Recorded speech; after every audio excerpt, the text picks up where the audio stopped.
Oh, he's back. All right, the two cans in place. We got everything. Yes, it's official. Sam Amick is back on the show. Got to make sure everything's in its place. Good morning, good afternoon. How you doing? Good morning, good afternoon, guys. The dog is here. Hopefully she stays quiet, but we're good. Good to be with you. I like that. Even if We're even dog if the people. dog It's all good. barks.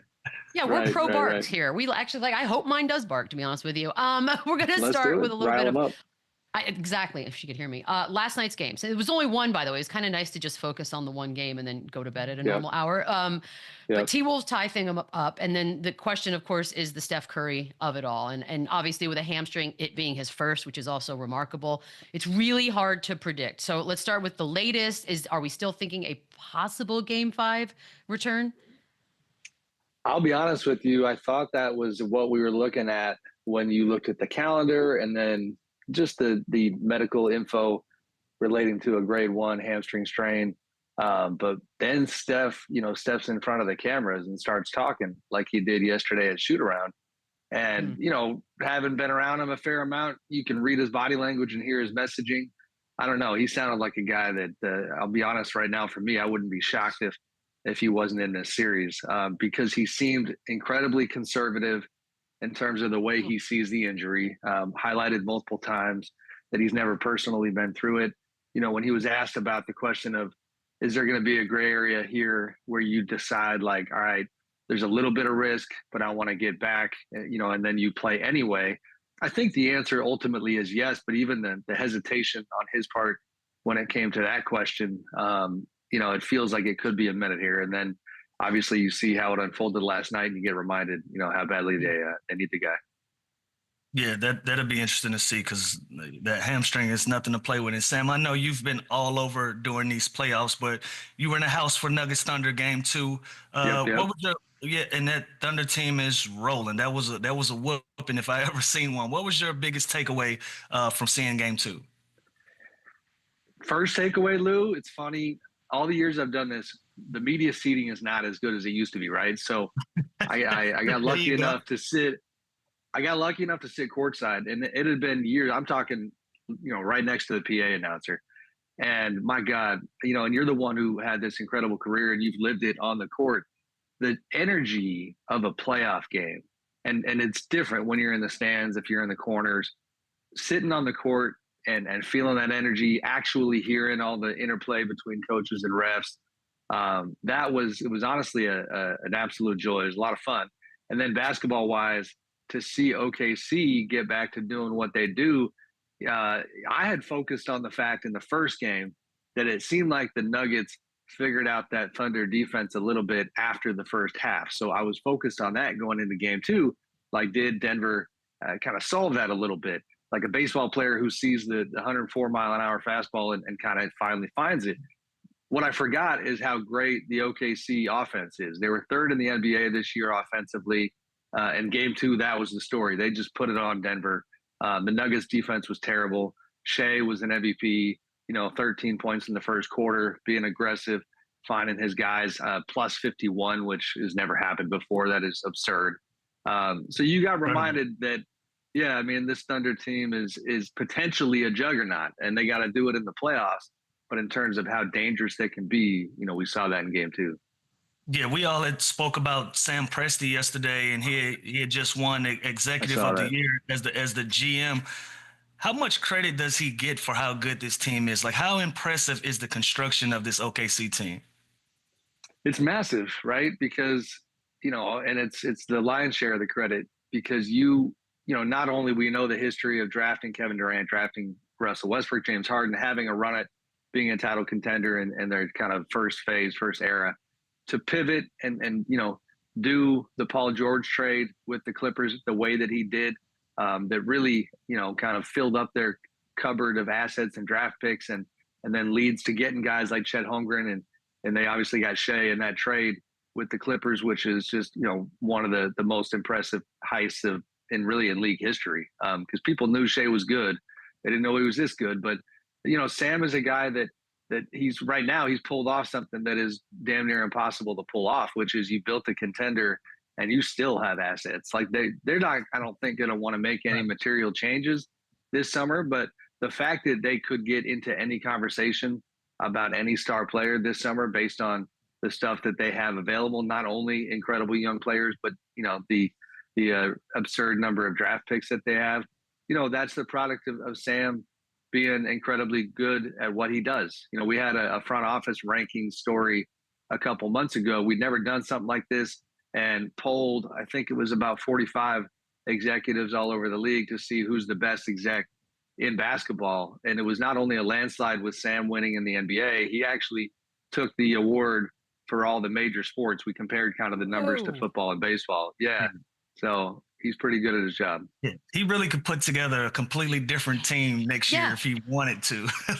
Just for fun, mix it up. He should appeal to the league to be like, we kind of want an OKC Thunder light, and we will do it all ourselves.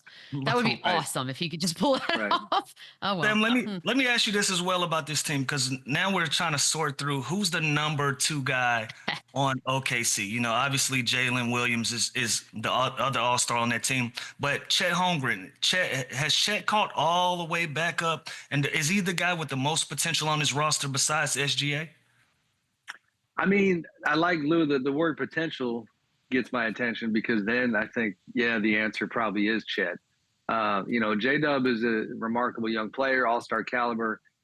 Chet in game 1 showed us that he's still young and he's got some room to grow here. Again, having a pretty good vantage point in game 1 as well. It's not often that you see an NBA player, not to put it on him, but pucker up like he did at the free throw line late in that game 1. And even defensively, he was over there when Aaron Gordon hit that shot from the left wing. So a bad game 1 for Chet, much better in game 2. Is a pretty brutal matchup for him. Obviously, Hartenstein is on Joker quite a bit. They got the other Jalen Williams on Joker trying to be physical with him. I'm sure you guys have seen online the comparison of the Chet leg with Joker's leg, and people saying like, this is not fair. One guy's looks like a little twig and one's looks like a tree trunk. So he's so still he's a pretty skinny dude, but I mean the two-way play, the shooting ability, he's fantastic, and I do think ultimately he'll be the number 2. Yeah, and listen, such a convincing win, game 2 that OKC put on the Nuggets. Like, if they don't make it past OKC, what do you think the offseason looks like for Denver? Like, what do you think they need to do to be back in a position to be true contenders next season? It's tricky to handicap because they have so much business to get through with the people who are going to make those decisions. So they obviously fire Calvin Booth, their GM. Ben Tenzer, who's been with the organization for 16 seasons, VP of basketball ops for the last 4, is the interim GM, widely respected, in the seat right now, unclear what's going to happen this summer.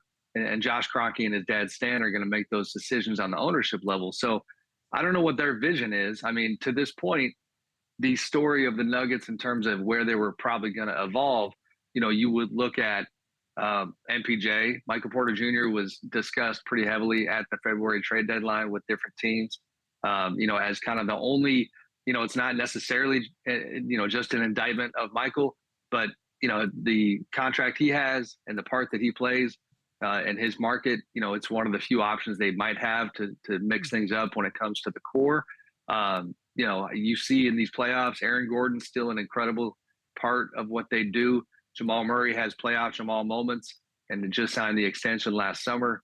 Joker's not going anywhere. So I think MPJ is the only core piece that I would be curious about this summer in terms of upgrading or evolving. And then it's role players. We know that depth is such an issue for them. Russ has a player option for next year that's not a lot of money. Not sure if he's going to be back or not, but they've got to find a way. You see with this Thunder team how incredibly deep they are. The Nuggets have to catch up on that front. I want to switch over to the Eastern Conference for a second, because the Celtics situation with the Knicks is incredible. Just 2 almost identical collapses, one after another, at home for Boston. And we already have all the rumblings, right? Like, they're facing some real big money decisions, whether they were champions again this year or not. And so now I'm wondering, with what has happened so far, and obviously there's still a lot of game left to be played, but your thoughts as far as what Boston's looking at and what you think they may end up doing this summer. I mean, the ownership backdrop is front and center when you pay $6 billion for a team. There's wealth, and then it's going to take some loans to make that purchase happen. And then you look at the roster and you see, the price tag in the payroll of this particular group when it's, Jaylen Brown, Jason Tatum, Drew Holiday, all the way down the line. It's hard to not see somebody of import headed for the exits. I don't think it'll be Jaylen or Jason, but obviously what's happening right now changes the calculus even more. If they go ahead and get shocked here in the second round against one of their rivals, no less, a team in the Knicks that they've been able to handle for quite some time now, then you don't have that argument anymore internally of, hey, I don't care what it costs. This is a back-to-back champion. You got to bring it back. So, those two factors and that landscape lends itself to change without question. And honestly, scrutiny is going to come if this thing continues to go down this path. We see it every day in the conversation. Yeah. I mean, Joe Mazzulla is going to be front and center. The style, the philosophy. I just saw a stat on ESPN about how Tatum is shooting 17% on threes in clutch time this year. And then I think that's regular season and playoffs. And it's that idea that, Jason Tatum is more than capable of getting to the rim, but the way they compete and the way they play, even when the shots aren't falling, they stick to their guns, and it worked last year, and you cannot take that away from them, but it's not working right now. And the Knicks look grittier, and they look tougher, and they look a little more hungry, and Boston's in a tough spot. Understood. Sam, look, before we let you go, I know you're the vice president of the Professional Basketball Writers Association, and you guys dropped your all interview team. But you gotta tell, how does Ant-Man not make this list? You gotta tell me that. He's the most polarized out of everybody.